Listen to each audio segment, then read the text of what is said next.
मेरे YouTube channel में आपका स्वागत है। आज हम लोग 11वीं कक्षा के इतिहास का दूसरा भाग पढ़ने जा रहे हैं। इसके पहले जो प्रथम भाग पढ़ाया गया, जो मानव विकास की पृष्ठभूमि बताया गया, जो चार्ट बताया कैसे मानव का विकास हुआ, कैसे मनुष्य वातावरण के साथ एडजस्ट करते हुए आगे प्राइमेट से होमो सैपियंस बना, इसकी कहानी हम लोगों ने पिछले पार्ट में देख लिया था। जो विद्यार्थी पिछला पार्ट नहीं देखे वह जरूर पिछले पार्ट को देख लें, तभी आगे का पार्ट समझ में आएगा। और जो YouTube पर मेरे नए दर्शक जुड़ रहे हैं, विद्यार्थी हैं, वो इस चैनल को सब्सक्राइब करेंगे, शेयर करेंगे और लाइक करेंगे। और मेरा YouTube चैनल जवाहर प्रसाद टाइप करने पर खुल जाएगा।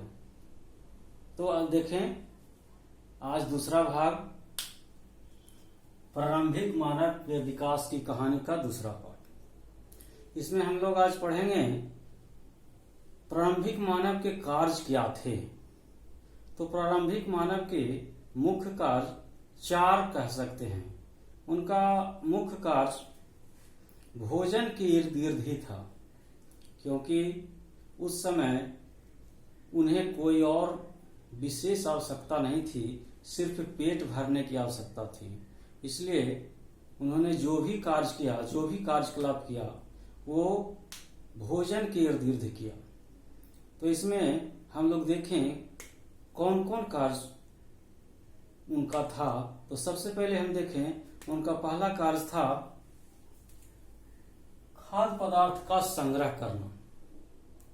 खाद्य पदार्थ का संग्रह करना इसलिए आवश्यक था क्योंकि वो जानते थे कि आज दिन भर तो किसी तरह से भोजन मिल गया, अगले दिन मिलेगा या नहीं, इतना तो बुद्धि उन लोगों को था। और इसलिए वो भोजन को संग्रह करना चाहते थे कि ताकि आगे दिन परेशानी कम हो। और भोजन संग्रह में क्या मिलता था? तो जंगल में कंद मूल, फल, यही सब का संग्रह करते थे। दूसरा, भोजन संग्रह करने का एक और तरीका था अपमार्जन।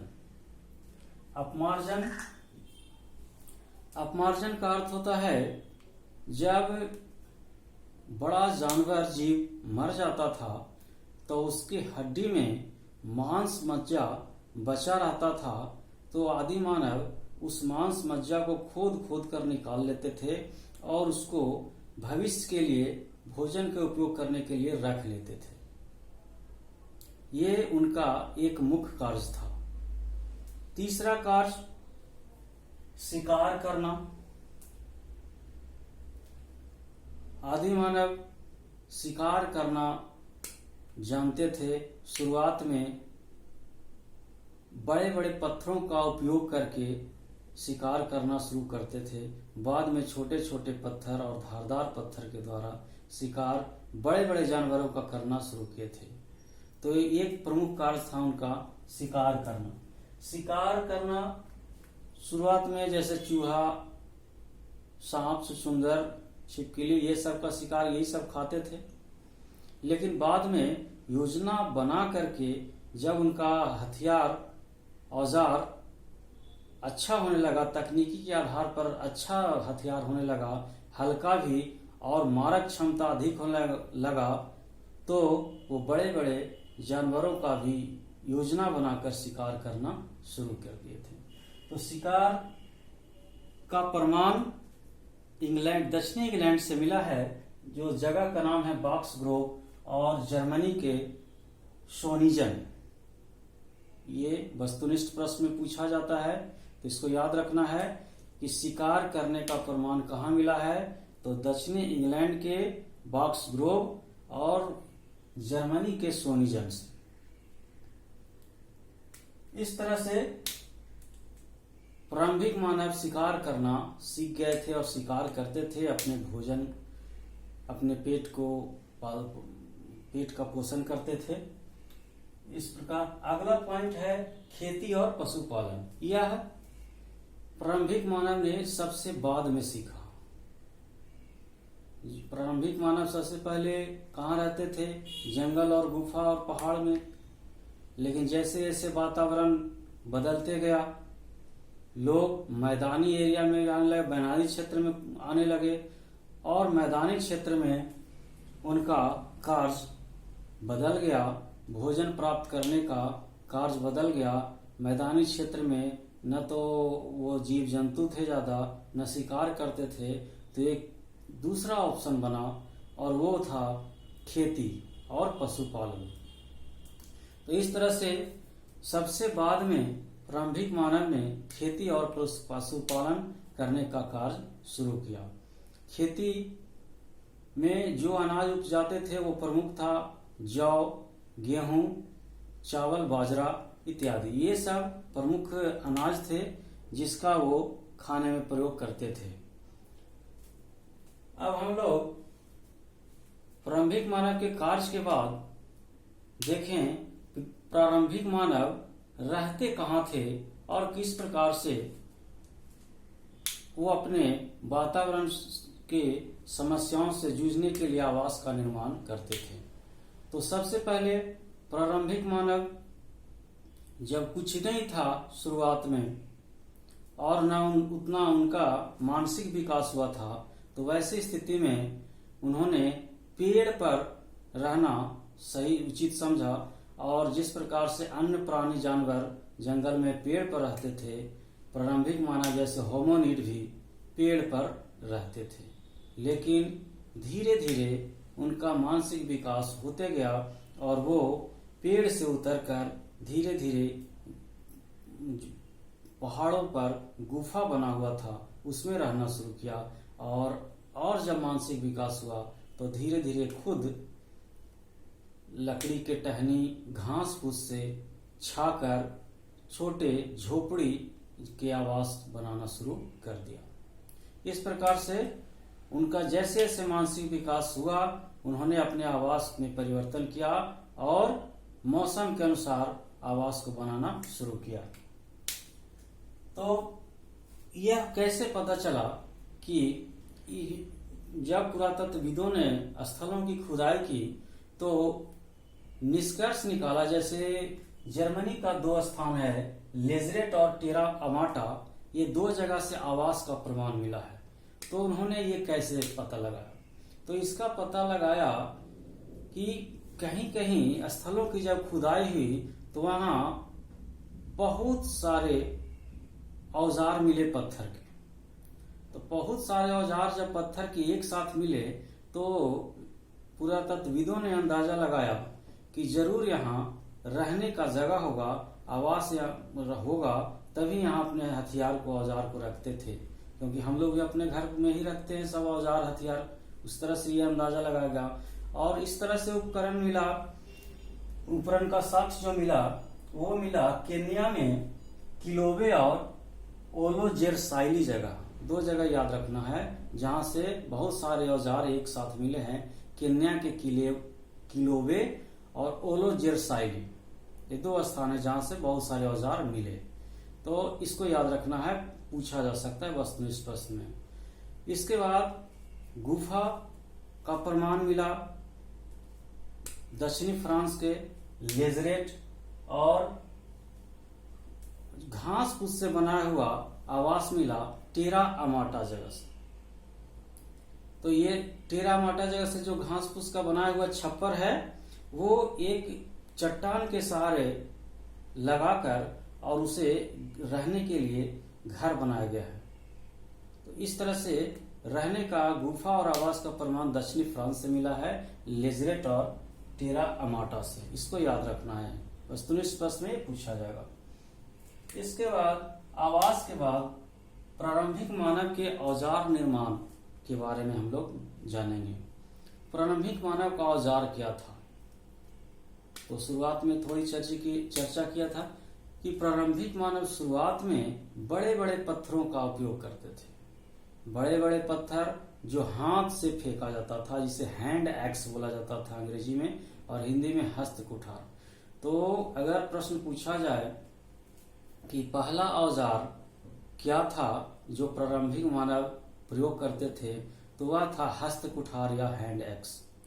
इसका प्रमाण अफ्रीका महादेश के इथोपिया और केन्या जैसे देश से मिला है। सबसे पुराना औजार यही दो जगह से मिला है। उसके बाद अगर ये पूछा जाए कि औजार उपयोग करने वाले पहले प्रारंभिक मानव कौन थे, तो इसका उत्तर होगा ऑस्ट्रेलोपिथिक्स। ऑस्ट्रेलोपिथिक्स वो पहले प्रारंभिक मानव थे जिन्होंने बड़े बड़े पत्थरों का औजार का प्रयोग किया। ये औजार बड़े होने के कारण क्या होता था, जानवर बहुत जो फुर्तीले जानवर है वो नहीं मार पाते थे, उसको नहीं मारा जा सकता क्योंकि बड़ा दूर तक नहीं फेंका जा सकता है। तो धीरे धीरे प्रारंभिक मानव ने अपने मानसिक बुद्धि का विकास करते हुए छोटे छोटे पत्थरों का उपयोग औजार और हथियार के रूप में करना शुरू किया, लेकिन छोटे के साथ साथ वो धारदार बनाया। कोई नुकीला बनाया, कोई धारी मांस को काटने के लिए गणासा जैसा पत्थर का औजार बनाया। इस प्रकार से तकनीकी का उपयोग करते हुए छोटे पत्थरों का उपयोग शिकार करने के लिए किया गया। छोटा पत्थर दूर जानवर भाग भी रहा है तो उसे भाला बना करके मार कर फेंक करके उसको शिकार किया जा सकता था। तो धीरे धीरे प्रारंभिक मानव ने बड़े पत्थरों को छोड़कर छोटे छोटे पत्थरों को लेकिन धारदार पत्थरों का उपयोग कर शिकार करना शुरू किया। इस प्रकार यह जो तकनीकी का विकास हुआ यह लगभग 35,000 वर्ष पहले हुआ था, जब मानव बड़े बड़े पत्थरों को छोड़कर छोटे छोटे लघु अस्म को औजार के रूप में उपयोग किया, लेकिन वो नुकीले होते थे, धारदार होते थे, तभी वो दूर के जानवरों को भी मार सकते थे। इस प्रकार हम लोगों ने देखा कि प्रारंभिक मानव ने किस प्रकार का औजार का उपयोग किया। अब हम लोग देखेंगे प्रारंभिक मानव भाषा और कला का उपयोग कैसे किए, भाषा उनकी क्या थी और क्या वो कुछ कलाकारी भी करते थे। तो चूंकि प्रारंभिक मानव अन्य प्राणी से भिन्न थे और मानसिक विकास उनमें क्रम से होते रहा, इसलिए उन्होंने भाषा में भी परिवर्तन किया और कला में भी परिवर्तन किया और दोनों कार्य किया। तो भाषा में कहा जाए तो भाषा का अर्थ क्या होता है? भाषा का अर्थ होता है, भाषा एक माध्यम है जो हम लोग उसके द्वारा अपने बात को दूसरे को यहाँ पहुंचाते हैं, चाहे वह मुंह से बोलकर हो या चेहरे के भाव भंगिमा से हो या हाथ को हिला डुला कर हो। तो कल्पना कीजिए भाषा का, जैसे इस तरह से हम लोग हिंदी बोल रहे हैं, अंग्रेजी बोल रहे हैं, इस तरह का भाषा का विकास क्या शुरू में हुआ होगा? नहीं, प्रारंभिक मानव ने इस तरह का भाषा का विकास नहीं किया था। तो शुरुआत में जब भाषा का विकास हुआ होगा तो भाव भंगिमा के द्वारा उनके चेहरे के एक्टिविटी, जिसे बॉडी लैंग्वेज कहते हैं, उसी के द्वारा भाषा का विकास हुआ। सबसे पहले ऐसा लगता है कि वो हाथ के द्वारा कुछ एक्टिविटी करके बताना चाहते होंगे और बोलना जब शुरू किया प्रारंभिक मानव ने तो स्वर को बोलना शुरू किया। स्वर और व्यंजन व्याकरण में पढ़ते हैं तो स्वर बोलना आसान है। जैसे कहें तो बच्चा जब जन्म लेता है तो सबसे पहले स्वर का ही उच्चारण करता है, ये आ ये सब करता है। तो उसी तरह से जब शुरुआती भाषा का विकास हुआ तो स्वर वर्ण का ही विकास हुआ और स्वर का ही बोलकर ये भाषा आगे बढ़ता चला गया। धीरे धीरे जब बोलने का प्रयास होते रहा तब व्यंजन को उसमें इंक्लूड किया गया, समाहित किया गया। इस प्रकार भाषा का विकास हाथ संचालन से हुआ, स्वर ध्वनि से हुआ और सबसे पहले बुलाने का कार्य किया गया। किसी को बुलाना आवश्यकता कब पड़ती है? जैसे बच्चा क्यों रोता है? क्योंकि वो अपनी माँ को बुलाना चाहता है, दूध पीना चाहता है, वो भूखा रहता है, वो बुलाना चाहता है, इसलिए वह बुलाने के लिए वाणी का प्रयोग करता है। चित्रकारी। अब देखें, प्रारंभिक मानव में कुछ कलाकारी भी था और वो कलाकारी का प्रदर्शन अपने गुफा आवास में करते थे। गुफा आवास में सबसे पहले जब खुदाई चल रहा था, पुरातत्वविद लगे हुए थे, तो उसमें स्पेन के अल्टमीरा जगह पर जब खुदाई हो रही थी तो वहां से एक गुफा आवास पर चित्र बना हुआ प्राप्त हुआ, बैल का चित्र बना हुआ प्राप्त हुआ। तब जब उसका अध्ययन किया गया तो पता चला कि प्रारंभिक मानव चित्रकारी भी करते थे। गुफा चित्रकारी, तरह तरह के चित्र बनाते थे और भी जानवरों का चित्र बनाते थे, तरह तरह का बनाते थे। तो इसका मतलब है गुफा चित्रकारी वो करते थे। इसका प्रमाण मिला है फ्रांस के लेस्कॉक्स, याद रखना होगा, फ्रांस के लेस्कॉक्स और सोवे के गुफा आवास में गुफा चित्रकारी का प्रमाण मिला है।